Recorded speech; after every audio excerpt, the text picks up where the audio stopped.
Hi everyone! Today I'm going to talk about an important sociological article by Karen A. Martin titled Becoming a Gendered Body Practices of Preschools, published in 1998.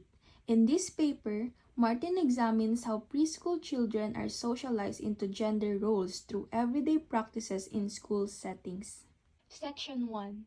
Gender as Social Construction. Let's start with the main idea of Martin's argument. Gender is socially constructed. While many people think gender differences are natural or biological, Martin shows that from a young age, children learn how to embody and perform gender. This process takes place in schools, homes, and society at large, and her focus in this article is how preschools plays a key role in this process.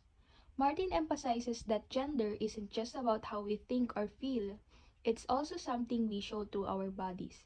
For example, how children sit, stand, or even move their hands and legs is influenced by gender norms. Preschool is one of the first places where children learn these gendered expectations. Section 2. Methodology. Martin's research is based on observations of 5 different preschools. She studied both how the teachers interacted with children and how the children responded to the teacher's instructions.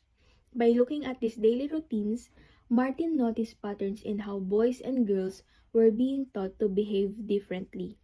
For instance, she found that girls were often asked to sit still, keep their legs crossed, and use smaller, controlled movements. On the other hand, boys were given more physical freedom, being allowed to run around or use more space when they played. Over time, these practices teach children that girls should be quieter, more restrained, and less physically active, while boys should be louder, more active, and take up more space. Section 3. Body Discipline and Control. One of the key concepts Martin uses in this article is body discipline. This refers to the subtle ways in which teachers manage and control children's bodies. Martin found that teachers often unconsciously encourage boys to engage in large physical movements and discourage girls from doing the same. For example, when a girl was running too fast, a teacher might tell her to slow down or sit down, while boys might be allowed to continue running. Similarly, girls were often dressed in restrictive clothing like dresses, which limited their movement and encouraged them to behave in a more feminine way. These everyday actions teach children how their bodies should conform to gender norms without everyone directly telling them. This is how boys or girls should act. Section 4. Gender and Space. Martin also observed how space was used differently for boys and girls in preschool settings. Boys tended to take up more space when playing, spreading out their toys and bodies, while girls were more confined to smaller, neatly arranged spaces. This reinforces the idea that boys are allowed more physical freedom, while girls are expected to be more contained. It also demonstrates how even the use of space contributes to the construction of gender, with boys being given more authority over their environment and girls being restricted to narrower, more controlled spaces. Section 5. Implications of gendered bodies. So why does all of this matter? Martin argues that these early practices of body control have long-term consequences. By learning these gendered behaviors at such a young age, children carry these lessons into adulthood.